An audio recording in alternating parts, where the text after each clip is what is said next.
Hello and welcome back to the channel and to our favourite film listography book. I'm trying to find the list I did. Here we go.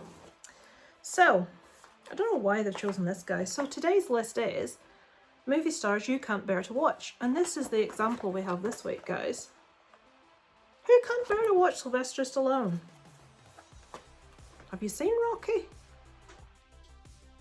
If you haven't seen Rocky, go watch Rocky. So, I really struggled when I started this, and then when I was halfway down my list I thought, oh my god, I can't believe I left him out and him out. Some of the choices on this list is not going to leave me very popular with you movie loving fans, but what can we say? I've got 11. I was struggling to get 10, and then I thought of another one. The one that I thought of pretty late was John Wayne. I grew up, my dad and my granddad loved westerns, so I've seen a lot of John Wayne movies over the years. Every time you see him, he's playing the same role. He's got the same drawl, he's got the same voice, he's got the same shit acting. I don't think it helps that the guy was meant to be a bit of an arsehole. That doesn't help matters. It sort of clouds judgment, but I do remember as a child finding it. I call them ping pong movies because that's the noise that the bullets all ping pong always made. I was bored by these movies as a child. I'm bored by these movies as an adult. I don't like John Wayne. I can instantly tell you if John Wayne's on a screen without looking at it because his voice, the minute it starts, it's like, oh Christ, it's John Wayne. And my dad loves that kind of thing, so it was the bane of my life growing up. John Wayne. Next is Woody Allen. I don't get the hero worship with Woody Allen. I'm not even talking about his private life. Let's leave that out of things. I just find the guy repugnant. He's just a weaselly, and it's not what he looks like, don't get me wrong. It's his whole demeanour, it's the whole way he carries himself, it's the way he communicates with people. He's got an aura of creepiness about him that when I see him, my body wants to do an involuntary shudder. You know, that kind of thing? So Woody Allen is my number 10. So your John Wayne was a little extra, so let's go up from 10. Number 9 is one that I was aghast that I'd forgotten because he would have been number 2 on my list, and this is going to be the one that makes me really unpopular, is Eddie Murphy. I've never liked Eddie Murphy. I don't find him funny. I find him forced. It makes me want to roll my eyes when he's on screen. Have I seen Coming to America? I'm not sure if it's Coming to America or Beverly Hills Cop that I saw with him in it that just made me like, no, don't like that guy. And I haven't ever since. I just don't get why people like him so much. I find his smile really disingenuous. When he smiles, I'm always thinking there's something completely different behind it. He just oozes falseness to me, which is why I just could never get on board with Eddie Murphy. Right, I think you'll live through the... Oh no, there's another one on there that people won't like, but hear me out. Bridget Nielsen is my next one. I don't think this woman can act. In Red Sonja, she was absolutely stunningly beautiful and chosen for that reason. She's a very statuesque, tall, beautiful woman. And that's why she was picked to be in movies. It was how she looked. This woman can't act. She's got an attitude. She's rude to people. She's obnoxious. She's aggressive. And there's some people that have very questionable histories and stuff they've done that I haven't put on the list because they are implicitly good actors or I like them acting. I haven't put Kevin Spacey in here, even though, okay, we're saying stuff wasn't proven, whatever, but there's a lot of controversy around Kevin Spacey. He's a fabulous actor, I'm not going to put him in here. Jared Leto, we'll not talk about that, what was that, we'll not talk about Morbius, but I do feel Jared Leto's an excellent actor, so even though we've got a bit of controversy there. The guy that plays the Flash, forgotten his name, lots of controversy there, not putting him in because I think he can act. So when I'm going through this, the only reason I tell you that is because I don't want you to think I'm putting people in because I don't like them personally or because of something they've done. I just don't like to see them in movies because I don't connect with them. That's how I'll put it. I just don't connect. I don't believe their performance, or they bore me to tears. Okay, so Bridget Nielsen, I just don't feel the woman can act. Next is Heather Graham. No, this is not a jealousy thing. I'm aware she's a very beautiful woman. But when a woman says she doesn't like another woman that's beautiful, people think it's because she's jealous. No. I just can't connect with her. I just find her quite cold. I didn't even find her funny in Austin Powers, and I like that kind of stupid humour, but Liz Hurley I thought pulled it off really well, but Heather Graham, I just didn't buy her performance. There's one that she's out in at the minute that everybody's talking about because I think she's naked in it quite a bit, and I've forgotten the name of it, but it's quite recent. So if you like Heather Graham, look up her probably most recent movie. Something about skin, can't remember. So Heather Graham, she's just someone when I see I'm like, oh, Heather Graham's in it. Meaning I'm not going to expect a fantastic film. If I see her name, I'm just not going to expect much. This is the other one. Now there are two people on this list. Eddie Murphy was one that I know is very popular. This is the second guy that I know is very popular, and it's Chevy Chase. I don't like any of the National Lampoon films. I don't find them funny. There's one I will watch because Juliette Lewis is in it, and I love Juliette Lewis, but I don't. Again, I find it's the same thing as with Eddie Murphy. I find him really disingenuous. I find the persona that he projects very false. I don't believe the characters that he's playing. I don't find the gags funny. I don't find him funny.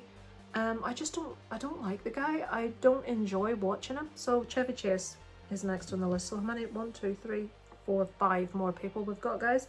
So number 5 is Jennifer Lopez. Yes, the woman's beautiful to look at. I won't deny that at all. Have you seen Atlas? Did you manage to see Atlas? I didn't. I managed, I don't know, 20 minutes, half an hour. Jesus. I mean, I watched her in The Cell and she was good. What's happened? Has she forgotten how to act? The last few movies she's done, no, she did one. Did she do one about dancers a couple of years back? Was she in that? That was good. Can't remember. She's such a stunningly beautiful woman with such a perfect figure. It's very obvious why people want her in movies, and she's beautiful to look at. She did that film where someone proposed to her.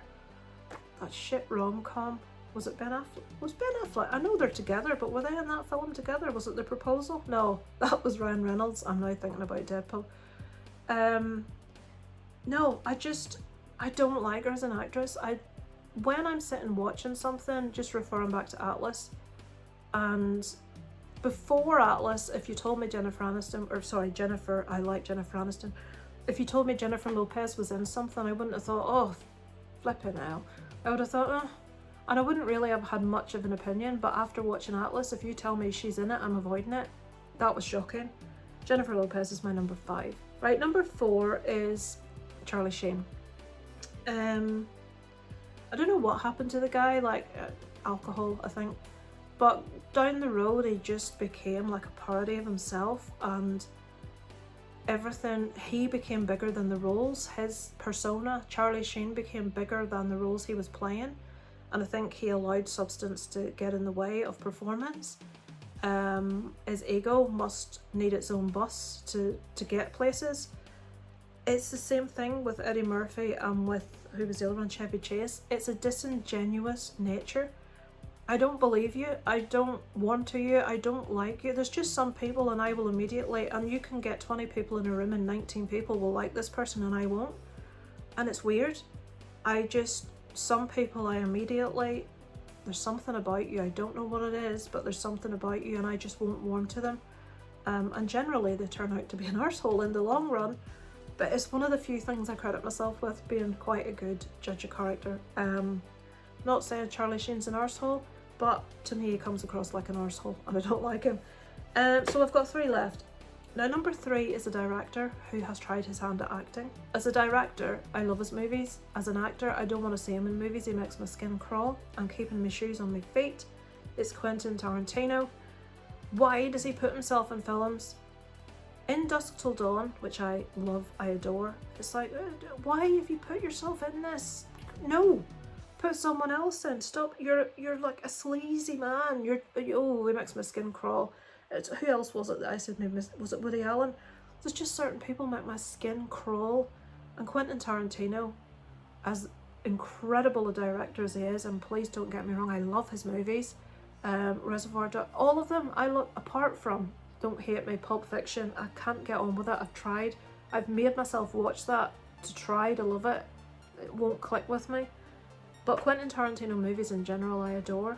As an actor, no, please don't put yourself in movies as an actor. No, you're like, you're best behind the camera.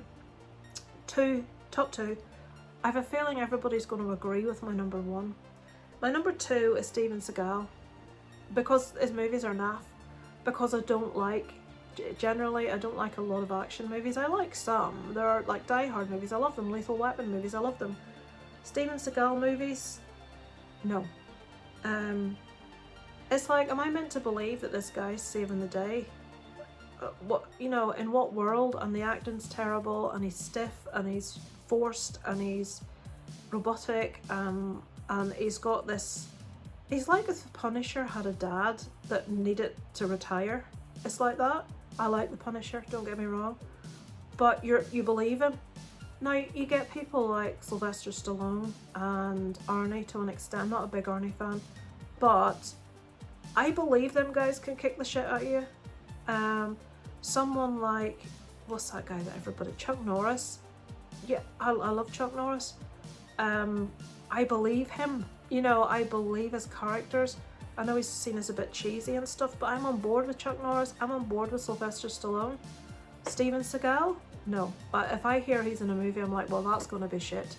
And I'm not going to watch it. So, one, who annoys me more than any other person when I hear they're in a movie, and I generally won't watch it unless I'm forced to? Shannon. So do you know who it is? I was recommended a film by one of my good friends, Shannon, from Risking Willpower, for my 12 movies to watch in 12 months from 12 friends, and she wanted me to watch Cats.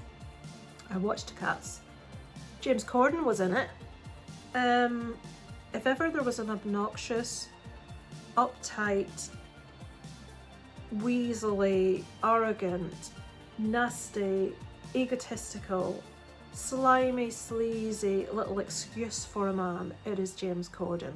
No, I don't like him very much. He rose to fame in the UK in a sitcom called Gavin and Stacey, which I have never watched.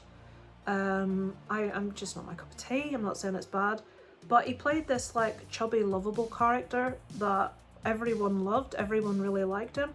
But then he got a name for himself and moved to America and got a TV hosting job and became a complete knob. Now, I never rated him. I never thought he was anything special. There's 101 actors that do similar roles that are much, much better than him. I mean, take the entire cast of The Inbetweeners any day of the week over James Corden. Put them over in America, it would be much more entertaining. But James Corden, I just, why is he, why do people, what, there's a text coming through. Why? What's he there for? What does he bring to movies? I mean, Peter Rabbit annoyed me because I could hear him. What does he bring to movies? Why do directors hire him? Who likes him?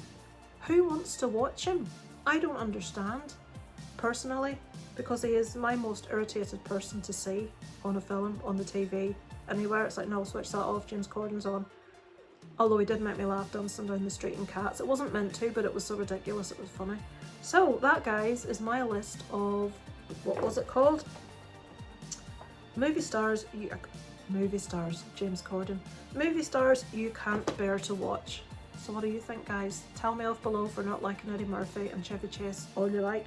It's not going to make a pick a difference. Thanks for watching, guys. I'd love to hear your choices. I will see you next time with another list or with another review. Thank you so much for watching. Over and out from Lisa Loves.